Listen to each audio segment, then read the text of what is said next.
The realm of purpose least realized, but most essential in our time of radical global change. Bill Plotkin, PhD. There is only one life you can call your own, and 1,000 others you can call by any name you want. Hold to the truth you make every day with your own body. Don't turn your face away. Hold to your own truth at the center of the image you were born with. Those who do not understand their destiny will never understand the friends they have made, nor the work they have chosen, nor the one life that waits beyond all others. Everyone yearns for and needs a purpose that can be embodied, a meaning that can be lived. Our mortality demands it of us. Our love for our own life, for all living things, and for community pours itself to the world like a prayer through our deepest purpose. But what we mean by and experience as purpose depends on our stage in life and our depth of psycho-spiritual development. In the contemporary Western world, when people speak about personal life purpose, most everyone means a mix of social, vocational, political, and/or religious goals or intentions. A much smaller group means a desire to awaken to the divine, non-dual, or the universal. But there's a third variety of purpose that is rarely considered, that has no place or presence in mainstream Western consciousness, that is completely absent from contemporary maps of human life, even the maps of specialists in human development, including those who write about and guide integral development. And yet this is the single most essential realm of purpose, especially in our current critical and liminal moment in the unfolding of the world's story. The near absence of attention to this most essential realm of purpose is not a coincidence or an oversight. For millennia, Western civilization, among others, has shaped itself in ways that suppress access to this realm. Today, this realm of purpose is rarely experienced or even consciously recognized as a possibility. Our educational, media, and religious systems and our mainstream parenting practices have shaped in ways that divert us from this vital domain of human experience. This suppression of human development has become a necessity for Western civilization in its current form. It would simply not be sustainable otherwise. Conversely, widespread access to this realm of purpose would be the single most potent factor in the termination of Western society in its present, life-destroying iteration, and in the creation of a just, life-enhancing, and deeply imaginative culture with its roots in the genuine achievements of the Western tradition. The lack of access to this particular realm of purpose is our most significant human deficit at this time. The diversity of life on Earth is now being extensively diminished precisely because of this deficit, and has been for hundreds, if not thousands of years. Additionally, as beat poet Dustin DiPerna writes, men die every day for the lack of it. It is also not a coincidence that most societies and traditions that have treasured and preserved this now rare realm of purpose have been wiped out or culturally disrupted over the past few millennia.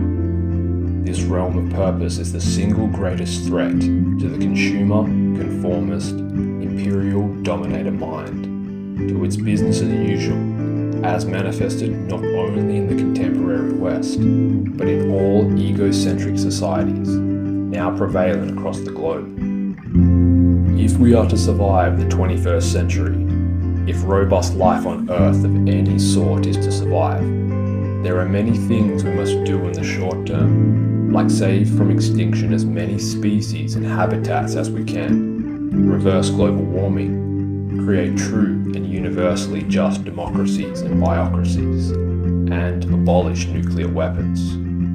But, in the long term, the single most important measure is the reshaping of all human cultures, so as to support every child to grow in a way that enables the the uncovering and embodiment of this particular, now exceedingly rare, realm of purpose. The central fact that explains why this sphere of purpose is so seldom attained is this: in order to access it, what is required is a level or stage of human development rarely achieved in contemporary cultures. Again, not a coincidence, despite the fact that this stage of development in a healthy and mature Western culture would be commonplace among 15-year-olds. No special training or preparation would be necessary. I hesitate to name this realm of purpose due to the likelihood you'll think I'm referring to something I'm not.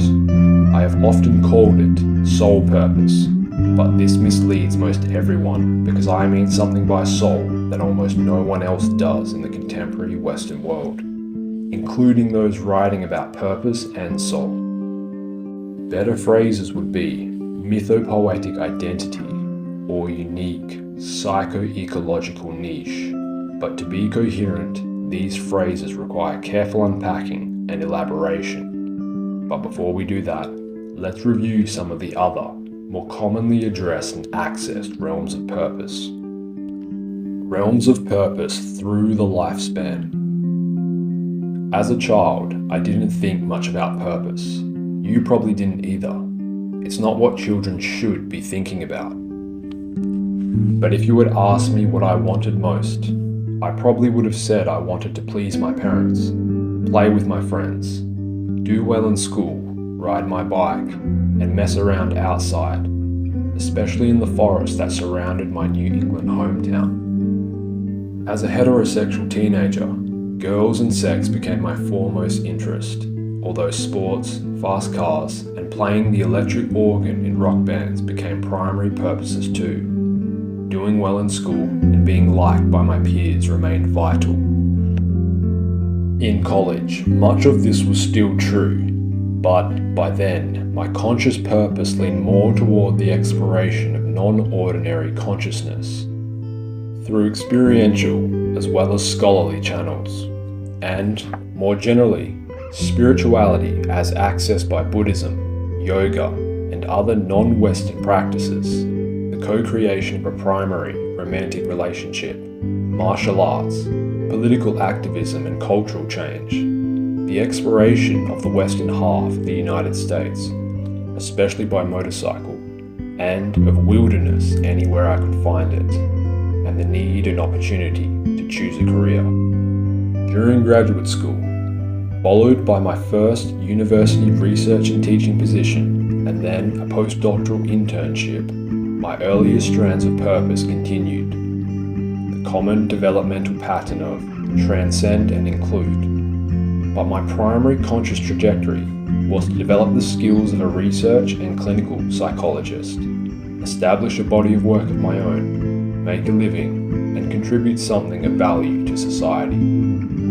Although the specifics vary from one person to the next, the underlying pattern in my life into early adulthood is common in contemporary societies. We derive our primary meaning and purpose, if we experience them at all, through our social, vocational, political, and spiritual or religious pursuits. Most of these realms of experience are what I think of as middle world purposes, namely those rooted in our everyday social and cultural life. A smaller subset consists of upper world purposes, the desire to ascend or transcend, to experience enlightenment or bliss, or to awaken to divine, non-dual or unity consciousness. All of my examples above, from childhood through early professional life, are instances of middle world or upper world purposes.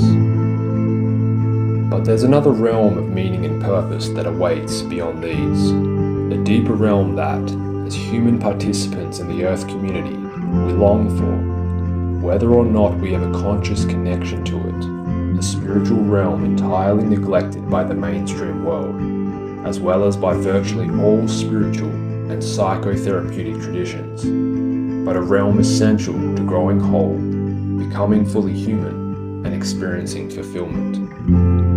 Despite my extensive early explorations in psychology and spirituality, which began in college, it wasn't until my late 20s that I had a first conscious clue that this realm of purpose even existed. It was entirely overlooked in the psychologies I studied, despite my focus on the humanistic and transpersonal. It was never considered in any of the Eastern spiritualities I read about and practiced, including Zen and Tibetan Buddhism, Kundalini Yoga, Sufism and Taoism. There was hardly an allusion to it during the 6-week summer program I attended in Berkeley on human consciousness, exploration, maps and models.